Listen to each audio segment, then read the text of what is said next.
Good morning class 10th। आज बहुत दिनों बाद आपकी हिंदी की कक्षा आरंभ करने जा रहे हैं एग्ज़ाम्स के बाद। अभी बेटा आपकी कॉपियाँ चेक कर रहे हैं। तो आज मुझे बताना था कि आपके व्याकरण में वाच्य जो विषय है वो बच गया है। उसको मैंने शॉर्ट में अभी पिछली ग्रामर कक्षा में समझाया था, लेकिन वाच्य लेसन पढ़ाया नहीं है, तो आज मैं उसको पढ़ाकर पूरा कर देती हूँ। आपके बेटा कुछ ही दिनों बाद प्री बोर्ड स्टार्ट हो जाएंगे, इसलिए छोटी छोटी चीज़ों पर ध्यान दीजिएगा, ठीक है। व्याकरण का पार्ट है वाच्य। वाच्य है बच्चों, बोलने का विषय क्या है, ठीक है। क्रिया किस पर आधारित है? क्रिया कर्ता पर आधारित है, कर्म पर आधारित है या भाव पर आधारित है? तो इसी को ही व्याकरण में वाच्य कहा जाता है। तो वाच्य की परिभाषा है, परिभाषा भी हमेशा याद होनी चाहिए। क्रिया के जिस रूप से यह ज्ञात हो कि उसके द्वारा किए गए कार्य का विषय कर्ता है, कर्म है या भाव है, उसे ही वाच्य कहा जाता है। मतलब वाक्य में कर्ता किसके अकॉर्डिंग, किसको सब्जेक्ट बनाकर लिखा गया है, इसे ही वाच्य कहा जाता है, ठीक है। दूसरे शब्दों में क्रिया के जिस रूप से यह ज्ञात हो कि उसके प्रयोग का आधार कर्ता, कर्म या भाव है, उसे वाच्य कहते हैं। अगर कर्ता होता है उसका टारगेट तो कर्तृवाच्य होता है, अगर कर्म टारगेट होता है क्रिया का तो कर्मवाच्य होता है, अगर भाव के लिए बोली जाती है क्रिया तो भाववाच्य होता है। तो इसी प्रकार वाच्य 3 प्रकार के माने जाते हैं, ठीक है। कर्तृवाच्य, कर्मवाच्य, भाववाच्य। तो आपके सबसे पहले मैं आपको बताती हूँ कि पेपर में क्वेश्चन किस तरह से आते हैं। परिभाषा तो इम्पॉर्टेंट है बच्चों, आपको याद रखनी है। आपका आ सकता है वाक्य पहचानने के लिए और इंटरचेंज करने के लिए। कर्तृवाच्य को कर्मवाच्य में चेंज करिए और कर्मवाच्य को कर्तृवाच्य में चेंज करिए और कर्तृवाच्य को भाववाच्य में चेंज करिए। तो इस तरह से इंटरचेंज करने को आता है, पहचानने को आता है। और सबसे प्रमुख बात यह है कि आपको अच्छी तरह से विषय को समझना है, टॉपिक को समझना है, ठीक है। तो हम एक एक करके लेते हैं। कर्तृवाच्य, क्रिया सीधे रिलेटेड होती है कर्ता के साथ, बीच में कोई नहीं होता है। कर्मवाच्य में क्रिया का संबंध कर्म से होता है, कर्ता से उसका संबंध क्या होता है, हट जाता है। और भाववाच्य में क्रिया का टारगेट या क्रिया का मुख्य आधार होता है भाव, न कर्ता होता न कर्म होता है। और भाववाच्य की एक और विशेषता है कि उसमें कर्म होता ही नहीं है, ठीक है। तो हम आगे लेते हैं इसको, एक एक करके परिभाषा लेते हैं, उन्हें मैं समझा रही हूँ, उन्हें समझिए। कर्तृवाच्य, कर्तृवाच्य के पहले शब्द में कर्ता आ रहा है, तो आपको परिभाषा देखते ही आ जानी चाहिए कि ऐसा वाक्य जिसमें क्रिया का मुख्य आधार कर्ता है या जिस वाक्य में क्रिया प्रमुख होता है, क्रिया के अकॉर्डिंग या क्रिया के अनुसार क्रिया का जो आधार होता है वो कर्ता होता है। या हम दूसरे शब्दों में कह सकते हैं कि जो क्रिया होती है वो कर्ता के अनुरूप होती है। अब जैसे इसका मतलब क्या हुआ बच्चों, जैसे मैं कहूँगी लड़का जा रहा है, तो लड़का क्या है, पुल्लिंग, तो क्रिया भी क्या है, जा रहा है, पुल्लिंग क्रिया है, एक वचन क्रिया है। लेकिन अगर मैंने कहा लड़के जा रहे हैं, तो अब क्या हुआ मेरे, जैसे ही मेरा कर्ता बहुवचन का हुआ तो मेरी क्रिया भी क्या हो गई, बहुवचन की।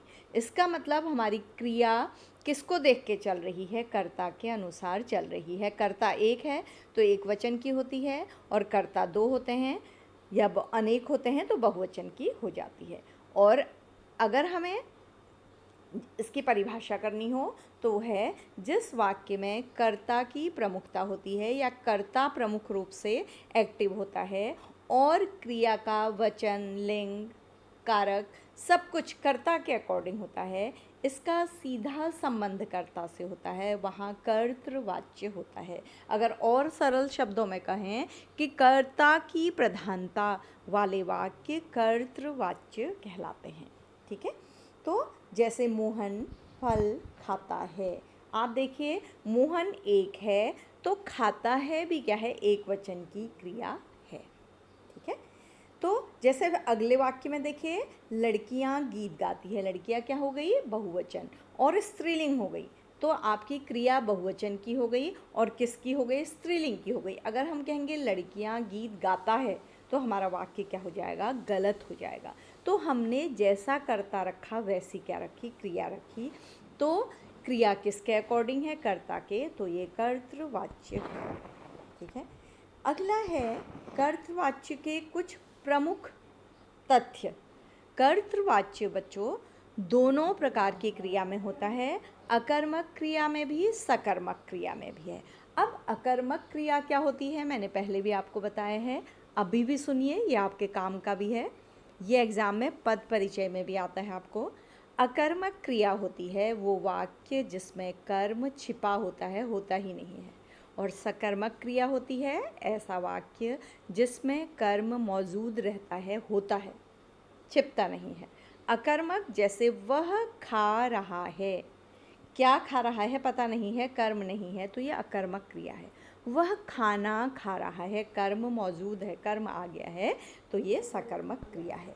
जैसे बच्चा धीरे धीरे चलता है, सूरज आम खा रहा है, अकर्मक, आम ये गलत लिखा हुआ है बच्चों, सूरज खा रहा है होगा अकर्मक क्रिया। ठीक है। और सकर्मक क्रिया है तोता आम खा रहा है, क्योंकि यहाँ कर्म मौजूद है। शालिनी बुन रही है, ये भी अकर्मक क्रिया है। सकर्मक क्रिया होगा शालिनी स्वेटर बुन रही है। इसको रिटर्न वर्क में मैं ठीक कर दूँगी। ठीक है। अगला है आपको बच्चों कर्मवाच्य। कर्मवाच्य में जैसा अभी हम कह रहे थे, ध्यान दीजिएगा, इन वाक्यों में कर्म मौजूद रहता है। कर्तृवाच्य दोनों तरह के होते हैं, सकर्मक और अकर्मक। कर्मवाच्य केवल एक तरह के वाक्यों में होता है जिसमें कर्म उपस्थित रहता है, कर्म के बिना कर्मवाच्य नहीं होता है। क्योंकि कर्मवाच्य की विशेषता क्या है कि इसकी क्रिया कर्ता के अनुरूप नहीं होती, बल्कि किसके अनुरूप होती है, कर्म के अनुरूप होती है, या कर्म के अकॉर्डिंग होती है, या कर्म के अनुसार चलती है। जैसे मैं पढ़ा रही हूँ, कर्तृवाच्य है। अब मेरे द्वारा पढ़ाया जा रहा है, मैं यहाँ पर क्या हो गई हूँ, गौड़ हो गई हूँ, पढ़ाया जा रहा है, पढ़ाया जा रहा है, ये अलग से वाक्य हो गया है। तो इस तरह के वाक्य हमेशा कर्मवाच्य में होते हैं। मेरे द्वारा पाठ पढ़ाया जा रहा है, कर्म मौजूद रहता है इसमें।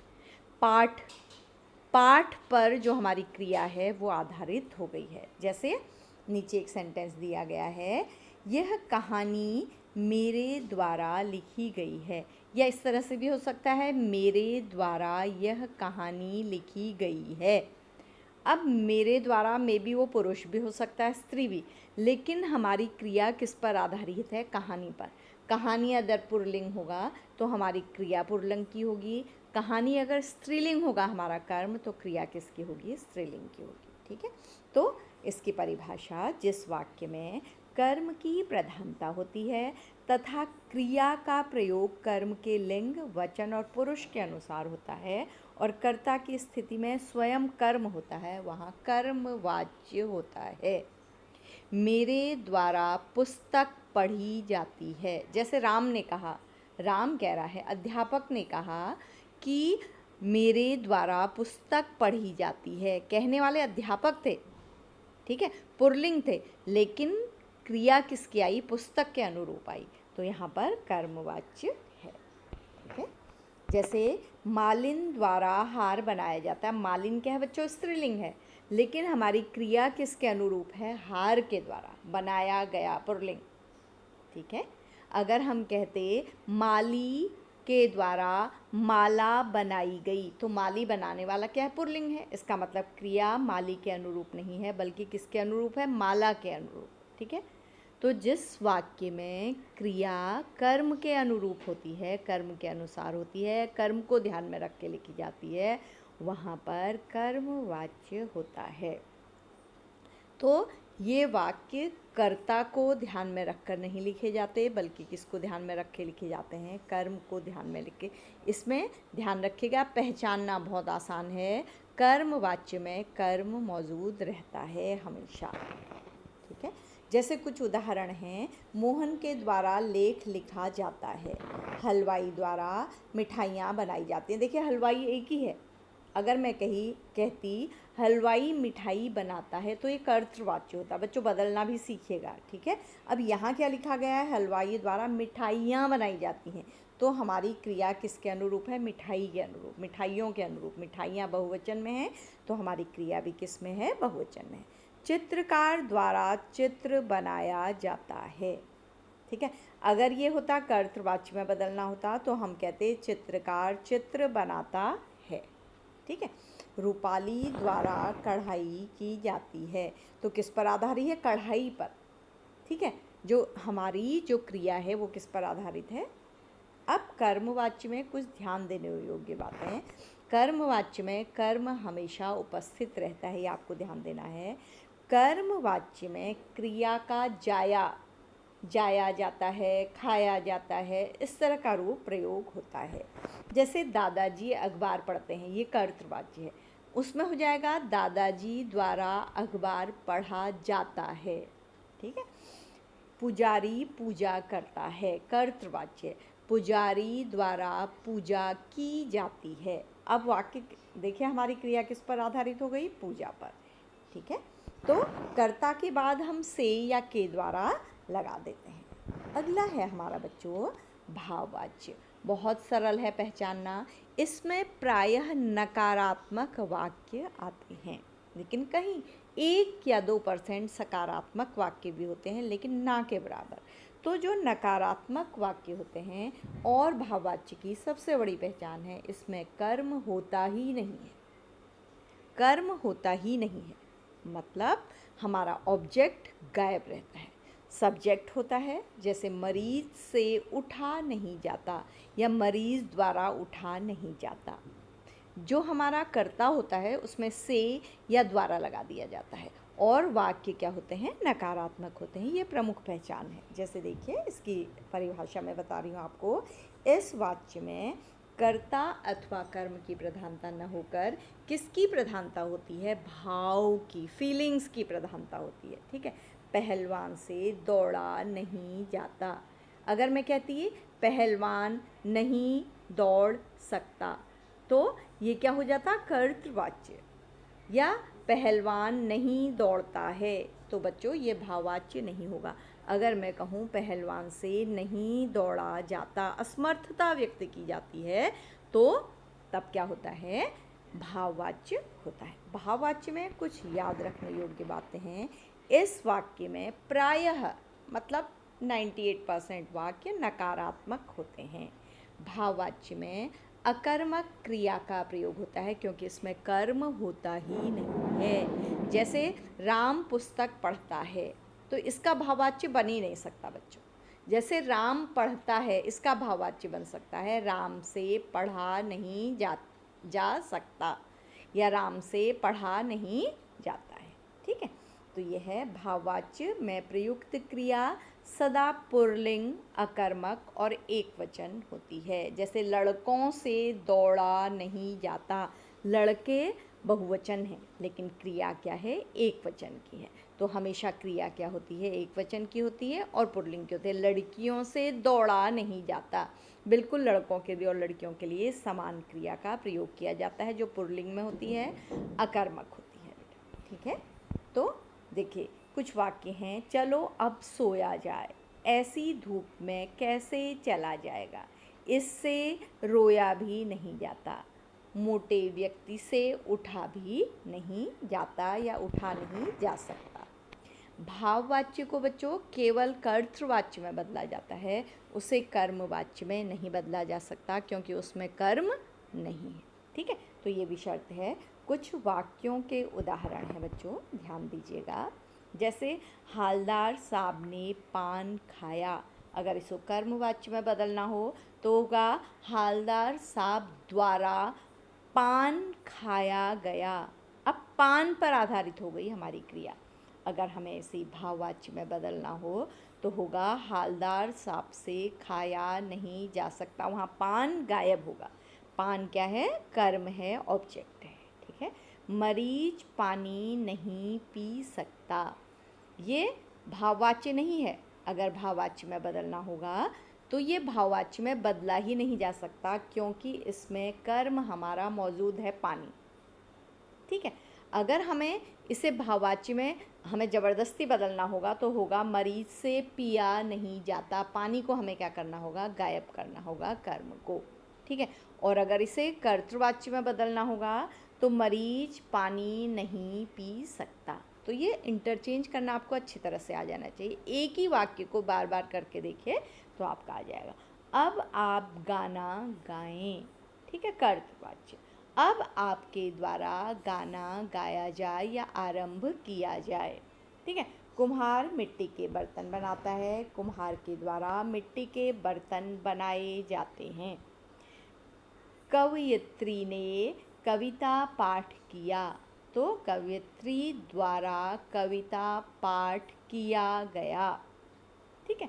गायिका ने मधुर गीत गाया या गाए, गायिका द्वारा मधुर गीत गाए गए। मरीज ने आज खाना खाया, मरीज द्वारा आज खाना खाया गया। एक चीज़ और ध्यान रखिएगा कि शब्दों में बहुत ज़्यादा चेंज नहीं करना है, जो ज़रूरी है वो चेंज करना है, शब्दों को बदलना नहीं है। दादाजी अखबार पढ़ते हैं, अखबार दादाजी द्वारा पढ़ा जाता है, ऐसे भी आ सकता है बच्चों, कर्मवाच्य इस तरह से भी आता है, ठीक है। अब हम इसमें से एक दो वाक्यों को देखते हैं भाववाच्य में बदलकर। जैसे मरीज द्वारा आज खाना खाया गया, पहले तो हमें इस तरह से बदलने नहीं दिया जाएगा क्योंकि इसमें कर्म है, क्योंकि कर्मवाच्य को कभी भी भाववाच्य में नहीं बदला जा सकता है। जिसमें कर्म नहीं हो उसी को भाववाच्य में बदल सकते हैं। मरीज नहीं खाता है, इसको भाववाच्य में बदलना होगा तो होगा मरीज से खाया नहीं जा सका या मरीज से खाया नहीं जा सकता। तो इस तरह से दादाजी द्वारा नहीं पढ़ा जा सकता या दादाजी से पढ़ा नहीं जा सका, कर्म नहीं होगा, ऑब्जेक्ट को हम क्या कर देंगे, उसमें हटा देंगे। और ऑब्वियसली आपके ऐसे वाक्य आएंगे जिनमें अगर भाववाच्य में बदलने को दिया होगा तो उसमें कर्म पहले से ही मौजूद नहीं होगा। तो एक बार हम रिकैप करते हैं। कर्तृवाच्य जहाँ हमारी क्रिया कर्ता पर आधारित होती है, रमेश जा रहा है, रमेश पुल्लिंग है तो हमारी क्रिया भी क्या है, पुल्लिंग है और एकवचन है, ठीक है। अब हमारा हो गया रमेश द्वारा जाया जाता है, क्रिया बदल गई है, ठीक है। रमेश द्वारा बाजार जाया जाता है, अब हमारी क्रिया किस पर आधारित हो गई, बाजार पर, कर्म पर। रमेश क्या हो गया, गौड़ हो गया। तो ये कभी कभी खाली भी होते हैं, बाजार जाया जाता है, पुस्तक पढ़ी जाती है, पतंग उड़ाई जाती है। केवल कर्म पर आधारित वाक्य भी होते हैं बच्चों, जिसमें कर्ता को मान लिया जाता है, सपोज कर लिया जाता है, ठीक है। अब भाववाच्य में होता है, क्या होता है, उससे उठा नहीं जा सका, उससे उड़ा नहीं जा सका, उससे पढ़ा नहीं जा सका। तो मुख्य रूप से क्या, नकारात्मक वाक्य हमारे भाववाच्य के वाक्य हैं। सब नहीं, जैसे राम पुस्तक नहीं पढ़ता है, ये हमारा क्या है, कर्तृवाच्य है बच्चों। इसमें असमर्थता नहीं व्यक्त की है, नहीं पढ़ रहा है, वो सीधे सपाट कहा गया है। अगर हम कहते राम से पढ़ा नहीं जा सका तो भावात्मक जो दृश्य है वो उपस्थित हो जा सका है कि किसी कारण से उससे पढ़ा नहीं जा सका, कर्म नहीं है, तो ये भाववाच्य के वाक्य हैं। तो वाच्य के आपके 4 नंबर का एग्ज़ाम आएगा बच्चों। अब जब आपका ये वाला प्री बोर्ड होगा तो इसमें भाववाच्य भी होगा, तो छोटी छोटी चीज़ों पर ध्यान दीजिएगा जिससे आपका टाइम बर्बाद ना हो और आपको ठीक से समझ में भी आ जाए। तो इसका लिखित काम आपको अगली कक्षा में भेजा जाएगा। इस समय आप सिर्फ इसको ध्यान से पढ़ेंगे और टेक्स्ट को देख के 1-2 बार वीडियो सुन के इस लेसन को कंफर्म कर लेंगे, क्योंकि ये बोर्ड में 4 मार्क्स का आएगा बच्चों। तो आज की कक्षा हम यहीं पर समाप्त करते हैं। थैंक्स बच्चों।